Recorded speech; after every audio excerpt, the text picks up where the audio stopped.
Hi everybody, welcome back to another video. In this video what I'm going to be doing is I'm going to be showcasing our newest racehorse. So you know how I did a two-part series where I did another famous racehorse and I did Seabiscuit. Well, this time I have done another racehorse and I want you to try to guess as we go along. And this is just going to be a one episode one. And I wanted to come over here to Roleplay Island just because I have a ton of fails from that video, and I just wanted to kind of talk you through how I ended up with the horse I had at the final thing. I think I'm just going to head up on this path for this time. So, I started off with a chestnut Accolteki and a thoroughbred, and so I ended up going through that, and I was thinking, this is not going to take that long, it'll be awesome, basically, this isn't going to take me that much time. How wrong I was. Let me just show you, alright? So, this is one of the first ones I ever got, all right?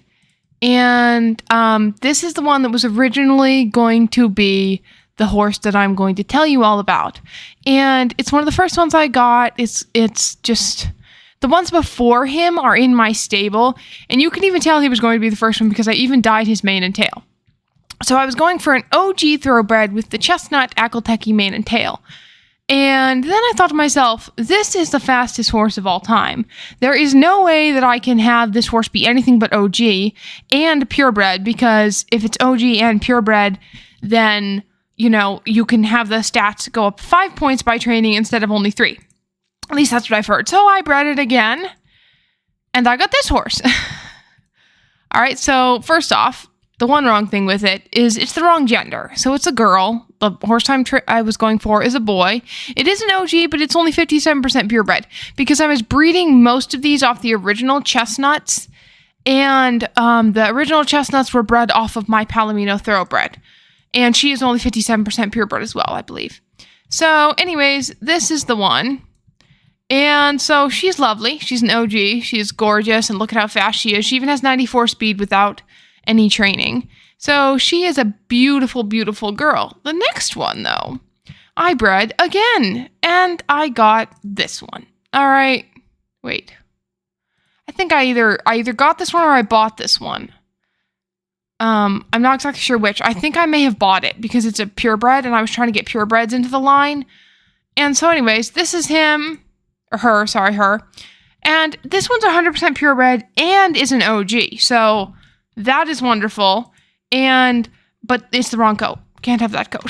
So anyways, I bred yet again, and I got this one. Sorry about all the accessories on it. This is another one. Purebred and an OG with I think that's the thoroughbred coat. I'm not 100% sure. Well, can't have that, so I tried again, and I bred this stallion. All right, so look at that boy. He is 100% purebred, chestnut coat, but does not have OG stats. See how many foals have been bred from him just because I kept trying? Alright, so look at that. Gorgeous. The old black mane and tail and all that kind of stuff. Next horse. I bred again. I got this stallion. OG stats. Oh my goodness. OG stats, but not a purebred. Once again, 58% purebred, because at this point I was breeding thoroughbreds with thoroughbreds. So I would be breeding like this one with another purebred, and I would end up getting, one of the other ones with a purebred, and I'd end up getting those. Next horse, I bred again, and I got another 100% purebred with OG stats, but it's not the right coat, and it does not help any if it's not the right coat. Anyways, so then I took this horse, grew it up, or didn't, I don't remember what I did, bred again. I got this horse. Another one, a purebred, OG, thoroughbred, but female. I need a male. I have to have a stallion. It can't be anything but a stallion for this one. So I bred again. And I made a mistake this time. Instead of breeding thoroughbred with thoroughbred, I bred a thoroughbred with another horse. So there was no chance of it being a purebred. And I ended up getting this one. And it was so close. I mean, it was a stallion, OG stats, but it's only 96% purebred. So this was not the one that I needed, so I went on with my journey of trying to find and breed my perfect horse. Alright, next one. Then I bred this one. Another stallion, as we can see here. I believe this one, no, it isn't. Okay, this one, This one was born July the 22nd, and yeah. He's beautiful and purebred and has great stats, honestly, but they're not OG stats, so I couldn't have him. Well, I have him, but I couldn't use him for the video. And you will notice as I started to get further on the line, these started to become less and less creative of names. For example, here's the next one. Stallion, energetic, wonderful horse. Ugh, but not purebred, sadly. Wonderful stats. I mean, this is going to make someone a great racehorse. Like, look at that. Not purebred, OG. Beautiful horse. I mean, put a little roaching on that mane and just, ooh, gorgeous. But once again, not correct. I also sold a couple others from my journey. And yeah, so anyways, that was kind of the thing. And it was just a whole thing. All right, it was just a thing. And it took me, I think I totaled it up, and it took me almost, including the horses I sold. Actually, we're going to reset, and we're going to go see the ones I have in storage as well, because you've got to see them, okay? You've got to understand what I've gone through over the past few weeks trying to get this horse. Yes, it sounds like one of those, pity me, I'm so horrible, but anyways, I would love for y'all to see the rest of these horses. I think I have a couple more in the barn. This is a gorgeous horse, though. I mean, look at those. Most of them are not even like, they have good stats anyways, but most of them are just not purebreds. They're OGs, but not purebreds. If I were to try to go sell these to Larry, I think they're worth over $2,000 as they are. So these are some good horses, guys, all right? So I'm thinking about trading some of them away, and they're just going to be, horses from that. All right. Okay, so here's the other ones. Oh my goodness, I remember this so well. I remember this. I'm going to move Stripey Mama in there. Oh, yes. I forgot these two. There's the other ones that are in the quest for the horse we were trying to get. Oh, this is the first one I ever bred. This is the first one I was like, oh my goodness, this is perfect. I dyed the mane and tail. I thought it was going to be great. It had taken me a couple of readings at this point, and I was quite tired of it. And then I realized it's a girl. And I cannot have a girl as this horse, because it's just not a girl. And you can't have a girl when the horse is not a girl. This is the other one that was in line for it. And this is the one where I bred it with the wrong horse. I think I bred this one with Jessie. My horse Jessie. I don't know if any of y'all have seen her. I think it might have been this horse. I'm not 100% sure. This is Jessie. She's one of my favorite fjords in the entire world. Let's just get this one back out and see. Thoroughbred fjord. Yep. So this one's mama is Jessie. And it's an OG, but it's not the right color, and it's not a purebred. And at that point, I wasn't looking for purebreds, but anyways. Here's the other one that I also got. That is, once again, another OG from July 10th. And for reference, guys, it's presently July 25th when I'm filming this. So it's been 2 weeks in the making of this video, at least 2 weeks, because this was one of my fails, later on. And then finally, guys, let's head back on to, let's head on back to the island roleplay, I believe, so I'll be able to showcase the final product of all of this stress. All right, let's go ahead, and I think I'm going to head on to, roleplay. All right. And after all that, after everything that was going on, here is the final result, everybody. Meet Secretariat. He is a purebred OG stallion with a chestnut coat and a mane and tail that were dyed.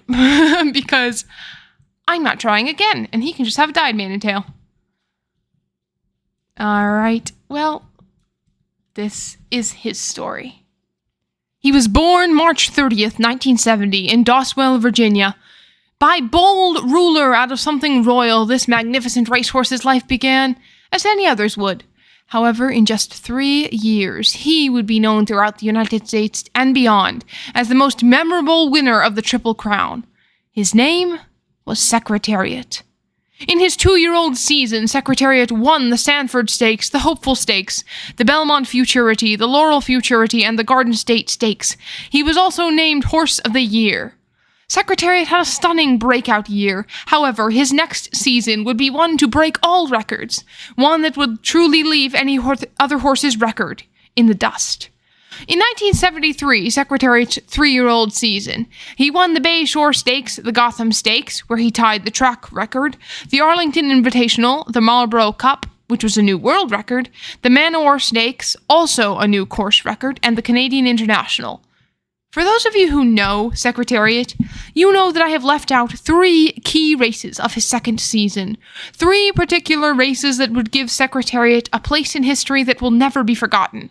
Those 3 are collectively known as the Triple Crown. Secretariat was truly the most memorable horse to win all 3. In the first race, the Kentucky Derby, Secretariat ended up last in the pack as the horses broke from the gate. However, as the race passed, he was able to work his way up through the pack, and on the final stretch he made his move, pulling ahead of Sham to win. In this race, he set a track record. During the Preakness Stakes, the second race, Secretariat not only won, but also set another track record. At the first turn, he was last in the field, just as in the Kentucky Derby. But on the backstretch, he made his move, going for the lead. As they made the turn, Sham was Secretariat's only competition. Secretariat tried to hold his lead while Sham challenged it, driving hard. As they made the final turn, Sham's jockey urged him on, and he made his final bid for the lead. However, just as Sham began his bid, Secretariat began his own final sprint and crossed the finish line with Sham almost 3 lengths behind. For the final race, the Belmont Stakes, My Gallant broke into the lead from the gate. Secretariat was second to last from the gate. However, he made a bid for first at the first turn. He caught the leaders as they rounded the first turn and began pulling away, neck and neck with Sham. These two left the rest of the horses behind swiftly, beginning to open an even wider lead as they rounded into the backstretch. The pair had an 8-length lead on the nearest horse behind as they flew down the backstretch.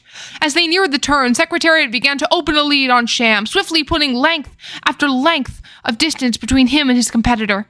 Secretariat completed the first 3/4 of a mile in 1 minute and 9 4/5 seconds. That is a time that remains unbeaten. At the turn, Secretariat was 14 lengths ahead of Sham and driving. Sham faded into the rest of the pack, leaving his second-place position as his energy began to flag. But not Secretariat. He kept driving, his tremendous stride eating up the ground at a frantic pace. At the wire, Secretariat was 25 lengths ahead of his nearest competitor. To this day, no horse has beaten Secretariat's incredible Triple Crown. No horse has been able to match his unbeatable speed. 50 years later, no horse has ever won the Belmont Stakes by such a margin, and no other horse will be remembered in our hearts quite the same as Secretariat. His legacy will live on across future generations, as it has for the past 50 years. That is the legacy, and that is why we are proud to welcome our own Secretariat to the stable. Welcome, Secretariat. You will never have to run the Triple Crown races again, but you will forever be remembered and loved by all of us. Welcome home, Secretariat. You are home.